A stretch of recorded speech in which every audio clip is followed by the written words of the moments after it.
Hi everyone. My name is Nathan Day. Thank you for tuning in, and I'm glad you're listening because this is the first episode of my new podcast called Mental Roots, and I thought it would be important to have this podcast. And it's amazing how things pan out because obviously this year has been filled with so much events, or even very recently, with the protests, Breonna Taylor and George Floyd, and all these people who still haven't received justice. I want to make it clear that this is not just an American issue. This is a worldwide issue, and I'm a Black Brit. I'm a young person, 22, just finished my degree, and I'm currently working on a short film commissioned by Rural Media New Creatives, with support by the BBC as well. And it's a short film with a spoken word poem to narrate it, just following the narrative of a young Black guy. He is a fictional character, but based on real life experiences from other people. And he's trying to navigate what has contributed to the mental state that I'm currently in. And he's kind of exploring how we, especially as Black men, should be navigating mental health.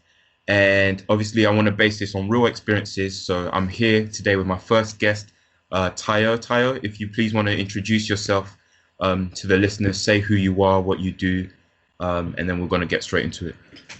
Yep. Hi guys. My name is Tayo.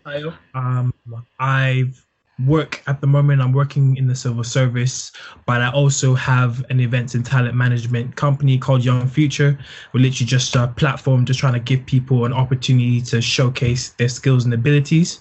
And kind of on the side, like I do music as well. So it's just kind of been something that I've been passionate about for quite a while. But yeah, that's basically it. Cool. So we're going to get first into, again, just talking about your experience with mental health. So if you just tell your story, say, establish the settings, first of all, where you grew up, and kind of when you first heard of the term mental health, what came across your mind. So I don't know. These are quite deep questions that probably would have helped if I sent you these questions beforehand. It's all right. It's all right. Okay, that's cool. It's probably even better that I'm just asking you because it's raw an reaction, authentic response. Yeah. So yeah, just take us through how you grew up, where you grew up, and your first exposure to the term mental health. So I was born in London. I was born in East London. Spent maybe about 5 years there. And then my family moved out to the States for about 12 years. So like in California, Bay Area type of place near San Francisco. So we came back in 2011, but we didn't come back and live in London. We actually lived outside of London, sort of in Buckinghamshire area.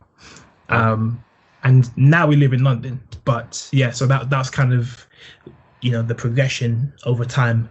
And in terms of, hearing about mental health for the first time, I think, it was one of those where you are exposed to various elements of it kind of growing up, but you have no sort of awareness of what that means. But I think properly hearing about it was, I saw things that were happening with sort of people I went to school with. So they talk about things that were happening, and, they tell you, you're bipolar and all these sorts of things. But it wasn't actually like properly defined until I got to maybe year 10, year 11. And I think it's more so because where we grew up and kind of in the areas that I was in, it's not something that people spoke about that much. So, you hear about specific things, but as a whole, as a proper movement, as a I guess a recognized thing, it wasn't actually spoken about properly until then. What I'm also wondering is, even the term mental health, to be honest, that seems to come from more sort of a white culture way of speaking. And what I'm wondering is, maybe as Black people, we talk about mental health without realizing it. We talk about going through hard times. We talk about, I'm just going through it. I'm just going through it right now. so what I want to discuss is what terms did you hear? So with your friends, were they saying, "Oh, there's a madness going on," or what sort of terms did you hear that now in hindsight you can see, okay, those terms were probably related to mental health or indications of how my friends were dealing with things psychologically. So, because I feel like that's important, as Black people, we have our own way of speaking, we have our own way of articulating ourselves. So, yeah, just kind of give me your thoughts on that. It was an interesting thing. I had quite a mixed group of friends. And so in terms of actually, if we're talking strictly about the Black people, I know even for myself, I went through things at a young age and just never spoke about it. And that kind of is the theme. People actually not really speaking about stuff that's going on. So even if you ask how you doing, yeah, man, we're cool. Things, we're fine.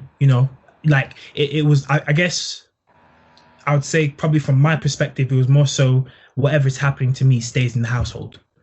And whatever is happening to me kind of stays to myself, or you know what I mean? And kind of like the things that you're hearing from people, the most you'll probably hear is that there's just some stuff is going on, but everything's good, but there's just some stuff going on. That's it. That's the extent to which people will talk about things, and that was literally it. Yeah. So just take us through your personal experience. So the amazing thing is, just to give some context to those listening, this is the first time we're talking properly. The way I got in contact with you was through a WhatsApp group that we've got called the CHH Collective. CHH stands for Christian Hip Hop, for those who aren't familiar with it. And I started, like you said earlier, probably before we started this recording, I joined a short time ago. And yeah, I think there's so many young artists in there, most of whom are Black, and we are all sort of Christians. We're Christians. We are interested in music in one way, shape, or form. There's a huge range of skill sets in this group chat, and every Saturday we have a Zoom call. So not everyone is in the Zoom call because there's so many people in there. People have their own schedules, and so Tayo is someone I haven't seen that often, but now I'm glad we're having this conversation because I want to get to know more people in the group. Especially as we all not only share the same faith, but we also have lots of similarities in our ethnic backgrounds as well, in our cultural experiences. A lot of us come from the same areas as well. So that's what's helping us to really stay close as a community. But yeah, so just to give some context, but yeah, just kind of talk us through growing up. Was there a certain moment that you realized, okay, I'm not okay? Like, I've taken on quite a lot. Just tell us the story leading up to that, and then the moment you realized I'm not okay, if that's something that happened to you. Wow, I'm gonna have to see how I can shorten this down. I'll edit this later. So if it takes you a while to say things, it's fine. Take your time. So I think sort of where it starts, or where sort of the first. Okay, I have to give background in that I've always been a very, what they say, kind of bubbly, confident person. Like I'm the type of person that's always been around people. Even growing up, like my mom would say stuff like, "Oh yeah, you used to just go up to random people and start speaking to them," and I'd be so confused. So that's kind of that's me in a nutshell, right? Yeah. And I remember sort of, this is probably around 2007, 2008. 2007, how old was I? Yeah, 7 or 8, around that time. That was the first time that I experienced like anything that you can class as depression. And there was at that point in time, there was just a lot of things that were going wrong in the family. There's a lot of stuff that was just going wrong in general. I lived in a predominantly sort of white area as well. Okay. So being a Black kid trying to find his identity in in a predominantly white area was not easy, especially having this is in America, by the way, so having Nigerian right. parents who have a strong sense of identity of being Nigerian, and kind of you're at home and you have all your Nigerianness, your Nigerian Yeah. heritage, and Nigerian culture. Mm-hmm. Usually that is meant to kind of help bolster a child and help them to kind of not really care about what's going on in their environment. But I remember just trying to, it was a struggle trying to fit in with various people and groups. Not to say that I got bullied or anything like that, because that wasn't the case. But I just kind of noticed that, my ideals and the way I thought about things and actually, forming these proper relationships was not the same as I saw with other people. So I remember I used to think like, wow, like we're not really the same. Like, it's interesting. And so as I said, there was a lot of issues going on at the time. And I remember for the first time, I must have been, how old are you at that time? Like 10, 11, 12. But I remember feeling so low. I was just like, oh, man, is this what life is? Like, when are things going to end? I'm just tired of this. And then, at the time, what was it? Can you remember what is it you were tired of, or you just remember the feeling more than anything? More so the feeling. I remember that it was. I'm trying to remember. It's a while ago now. That's right.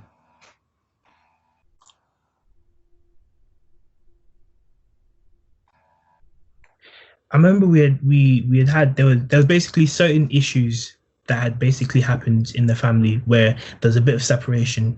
So I didn't see certain family members for a while, and it was like there was no notice. So it's kind of like your life is changed instantaneously, and every day you're kind of wondering, okay, what's going to come tomorrow?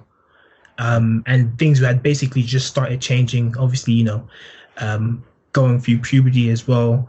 You get that rush of testosterone, and you're trying to figure out who you are, and you're trying to be in society and all those sorts of stuff. So, yeah, there was that, and I think that was the first time that happened. But again, I was young, so it's something you brush off. And in the African community, we don't talk about mental health. That's not a thing. That I don't think I ever had that conversation with anyone. So yeah, let's just dissect that term, because what I want to do with this podcast as well is let's actually talk about what we mean when we say mental health. So when you say mental health, are you talking about I didn't discuss my true feelings with my parents, or the pressure that I felt, or the tiredness? So if we just kind of try and pick that apart. So at that specific time, it was more so the feelings that I felt and the thoughts that I was thinking, and kind of where they were going. Because I think there's a preconception that if you talk about those sorts of things, we need to, especially, I guess as Christians growing up in the Christian household, sometimes we get things wrong. In the way that we deal with things. So you talk about something, you'd be like, let's go and pray, and we'll pray for you, and it's kind of like, oh yeah, but we're not actually dealing with what the issue is. So I feel like that there's been that issue where we've run straight to prayer without forgetting that we are spiritual beings, but actually we have emotional needs as well. And so also, do you reckon there's a fear of judgment as well? Because definitely, if you feel like, okay, I'm going through certain bad thoughts, you're scared of what your parents will think. Because I don't know about you, but I think a lot of Black people, especially young Black people, British people who grow up in African backgrounds, there's this kind of messaging we use. Like we probably all heard the term, you have to work twice as hard as your peers. Yeah, of course, 100%. That's constantly drummed in our minds. And there's this pressure and obviously you've got the stereotype of many parents saying, we want you to be doctors, lawyers, blah, blah, blah. 100%. But, I'm one of those, yeah. Which is, I think one of the main things, one of the main reasons why my parents have been different in that regard might be because, I don't know, maybe I've always had a talent for drawing. So even when I was in nursery, they could just see the talent, so it was undeniable. So it was like, okay, this is what our son is doing. Whereas for many other young people who it might take them longer for them to be able to show what they're good at, it can be quite easy for their parents to say, or to even suggest or imply that they would be proud of their children if they had certain jobs. Or even for me, like I don't really know anyone else in my family that's that creative. There's hints of creativity in here and there, but I don't know anyone in my family who's full on pursued it. Like, I'm going all in with the music. I'm going all in with the arts. And I kind of feel like I'm the first one in my family to be very open about it. And that's quite hard because when even sometimes while it's lockdown, I'm doing my work sometimes. And I know that I don't think there's any ill intent behind this, but sometimes, my mom or dad will say, are you really doing your work? Are you doing and, yeah. And it's like, not because they deny that I'm working hard, but their preconceived idea of academia and what it means to work hard is probably something they're still combating in their mind and saying, I can see my son is good at this, but I don't know. So I appreciate what my parents are doing to still support me, even though maybe in their generation or other people they know in their family were discouraged from doing that. Like my mom, for example, she loves architecture, she loves home design, interior design. She's watching that a lot of the time on TV. But she says when she was at school, the creative side of her, and she went schooling in Ghana, which is where we come from. Yeah. She said, she wished she was more encouraged to develop her artistry skills. And she kind of got into science, because she had a passion for it, but also because it seemed like the right way to go. Yeah. So I went off on a tangent there, but also, would you say that kind of added to your pressure and you feeling reluctant to open up? Because it's like, I have to be this hard worker. I have to keep going. I'll add to that because do you know what? When you're thinking about these things, you sometimes don't think about all the different factors that do come into play. Yeah. Because actually, I was that young, but already I was thinking, obviously we lived in America. Okay, what do I need to do to get into Princeton? What do I need to do to get into Yale, to Harvard? Yeah. How do I get into Harvard? Yeah. I don't even know what I don't even know. And you have this. You must be a doctor, a lawyer, architect sort of thing, because, and I get why they did it. Some of it was security, definitely. Yeah. Some of it was pride, not necessarily my parents, but as in general across the board. Some of it is pride because you can say my child is a doctor, but traditionally the ways of working which were to give you a good salary, etc., is your professions, because you're always going to need a doctor, you're always going to need a lawyer. Yeah. Having said that, they didn't adapt to what was happening, the changes in the market, and actually the different ways that people can go and make money. Yeah. And the stereotypes as well, right? Yeah. I think I think a lot of it is to do with perceptions of 100%. Certain cultures, especially hip hop culture, and probably when our parents were growing up, hip hop, maybe gangster rap was very prominent back then or whatnot. And there's certain perceptions about what it means to be in the arts or what it means to be doing this other, and also understanding that there's new types of careers coming up as well. Especially in Western society, we're more privy to various types of jobs than our parents or grandparents might have been aware of in their countries. Well, obviously there are countries as well, but in their countries when they were growing up. Living. Yeah. And so probably even for me, even now, to be perfectly honest, I don't really talk about my music that much with my parents. To your family, yeah. Yeah, because there's still that insecurity of like, will they understand it? Will they accept, that you can still love hip hop culture, but still serve Jesus through it?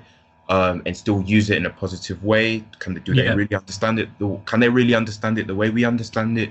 And so even now, there's still certain things within me that I'm trying. And again, I think a lot of it is just fear. I think the fact that we're talking, like you said, talking is a big thing. And maybe if we talked more, we might realize, actually, I thought they were going to react in this way, but they're not, you know. And I've opened up a bit more about my creativity to my parents over the years. And most of the time I'm surprised. They're like, that's great, you know. And the thing that helps us well is that they're God-fearing parents. So they can see that God has a plan for every person. But I think, especially for Black families who do not have that worldview, it might be much easier for might be much harder for their children to open up, because there aren't those godly principles to help all people open up. Yeah, I just tapped on a lot of things. Yeah, it's great. It's great. Yeah, that was good, man. That was really good. Thank you. Really good. And then just carry we on. have to remember as well that we are, we're growing up at that age. It's kind of like, I'm a man. Yeah. You're becoming a man. You know, those sorts of things. And so there was the element of, especially at the time, 2007, toxic masculinity. I mean, it's still a thing now, but it was even worse then. And that went across all the different cultures. So it's kind of like, okay, what does a man look like? How's a man act? If I talk about this, then I'm a wussy, or I'm a, this and that, or I'm a, so you kind of keep those things to yourself, because you're always told that, you've got to be strong. As a guy, you have to be strong, you've got to be masculine, you got to be macho. You said cultures. So what particular cultures? So were you a hip hop fan even at that age, or was it something else? Was it movies? Was this dissect that a bit? So this was, I mean, obviously in culture, like it wasn't just one culture, because obviously, as I said, even in the environment that I was in, you had that toxic masculinity thing going on there, but also in the music that we'd started listening to. So yeah, kind of like yourself, I started listening to music more so in secondary school. So you're hearing about these kind of these masculine themes of men, males, and all their girls and all this sort of stuff. But I don't think that affected me as much, more so than kind of the environment that I was in, and even kind of being in a male-dominated house, because there's how many at the time? There was 3 of us, 3 males and 2 females. And I was the youngest male at the time, so it's kind of like you have that environment. So yeah, I think it was more so the personal sort of environment that I was in that affected me more. Music wasn't that big. It wasn't that big of a deal for me in that respect, in terms of what I was listening to. So yeah. So I think that's kind of some of the different pressures that would have played a factor. And so I remember kind of just going through that period, just being so low, just always be in my room, just always trying to wonder why there was a cloud just over me, and then you kind of pass over. I was fortunate enough to kind of be in an environment that allowed me to kind of just get through it. I remember they at the time there used to be talk about people. That was when I first started hearing about people committing suicide and stuff like that. I remember even one guy that I went to school with, he had, bless his soul, man, he had gone and actually jumped in front of a train. So I heard about those sorts of things. But the conversations that were happening around that were more so like, oh man, this person wasn't strong enough. But how can you say something? How could you say something like that? There has to clearly, just because you're not going through something, there has to be something that would push someone mentally to that state. And so obviously, like, kind of being young, I just kind of took it as it came and kind of moved on. So fast forward, I get back to my bubbly self. I'm fine. I'm living life, come back to this country. And then just a series of things started happening, man. So my parents actually went through divorce, and that wasn't great. How old were you when divorced? So, it started when I was 15. That whole process started when I was 15. So I was in my GCSEs. Coming back to like when I took we come back halfway through year 10. Yeah. So this is when we did GCSEs both in year 10 and 11. I basically this kind of adds to everything that I'm talking about. But I basically came back, and I basically have to start 13 new subjects. Wow. When I say, for example, I learned economics, history, graphics. Like, I learned all of these subjects in the space of half a year. I'd never done them before, never seen them in my life. Wow, so the pressure, the amount of pressure that I was under was crazy. So I was doing like 17-hour days revising and all this sorts of stuff. My teachers were telling me, oh, like, I need to, you're not gonna pass. You're not gonna do well, all this. And so your teachers were saying that. I remember my economics teacher said, oh, you're not gonna get better than a C even if you try. So yeah, I remember this was my parents' day, and my I think it was my mum was with me at the time. Just out of interest, why did they say that? Were you already quite misbehaving in class or anything like that? Or see, all that misbehaving lifestyle that got taken out of me at a young age. They took that, like, my school, they did a very good. They took that out of me at a very young age. Like, so I was well behaved. To be fair, I had a friend who was distracting me. They always say, oh, when you're with this person, they distract you, etc. Yeah, fair enough. Yeah, cool. But it was more so because of the way. Itself is something we can't overlook, because again, what I really want to pick on is the small things, right? It's like the way the teachers were picking on you, or you felt at the time that or maybe it was it just that one teacher or other teachers as well? That one in particular, there was a couple of other ones and that one, my deputy head, I remember my mom wanted to fight him at that point in time, and a couple of other teachers. I mean, most of them were fairly positive, but it's not most that you pay attention to. It's the few. The small, So that's what I'm saying. It's those little things. And did you notice that for some reason it was just you or certain students like you, and to certain other students they weren't acting that way? Was that something that you noticed? So yeah, that comes slightly a bit later, but I'll touch on it now. Yeah. Started noticing. So I'll touch on it slightly later, because it was basically the issue of racism.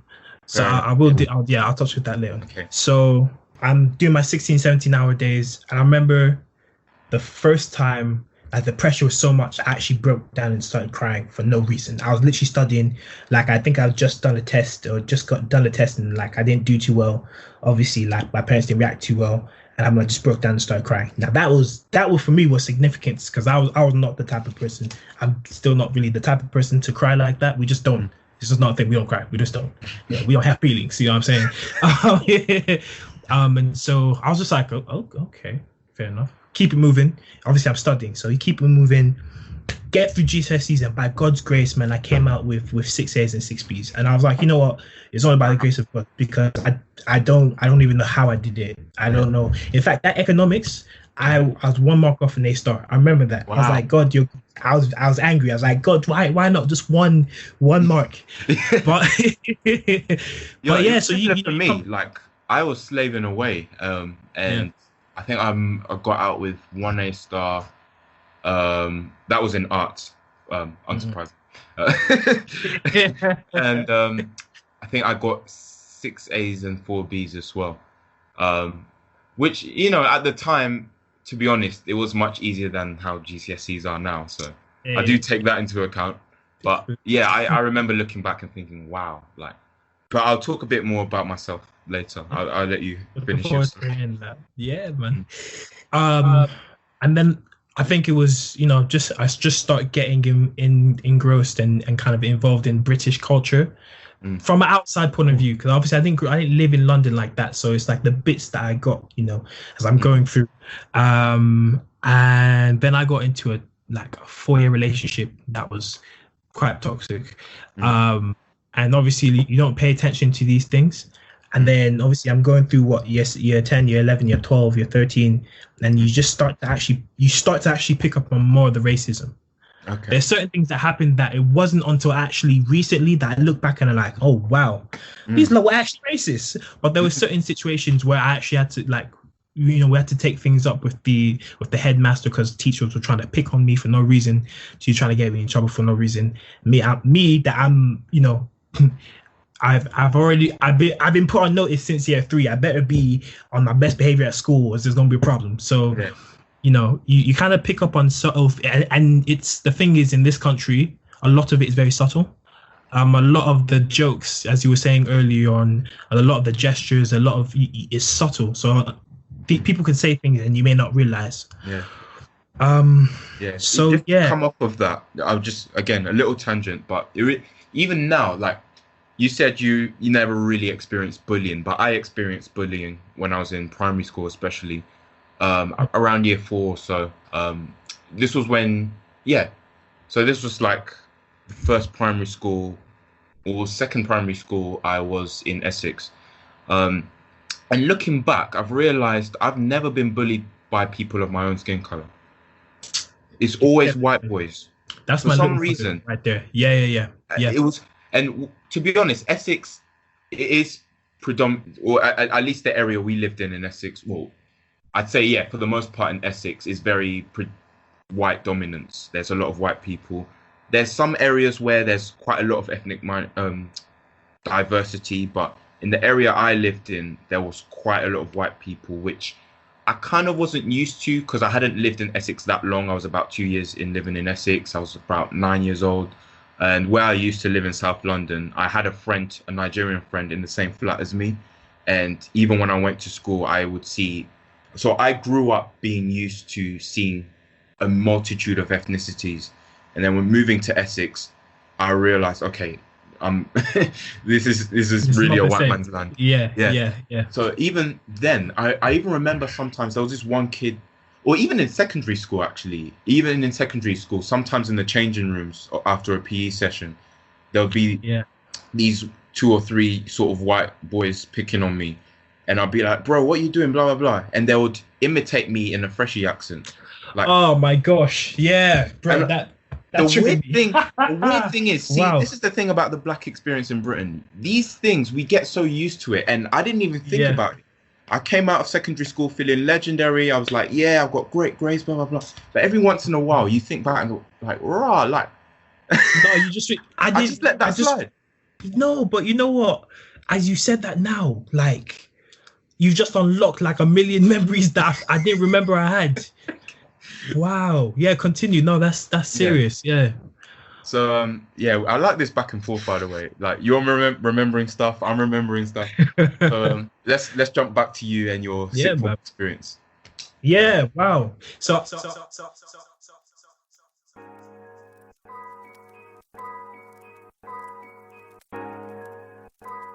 I'm afraid that is the end of this part of this interview. Stay tuned for the next part of the interview in the next episode. Thanks for listening. Peace.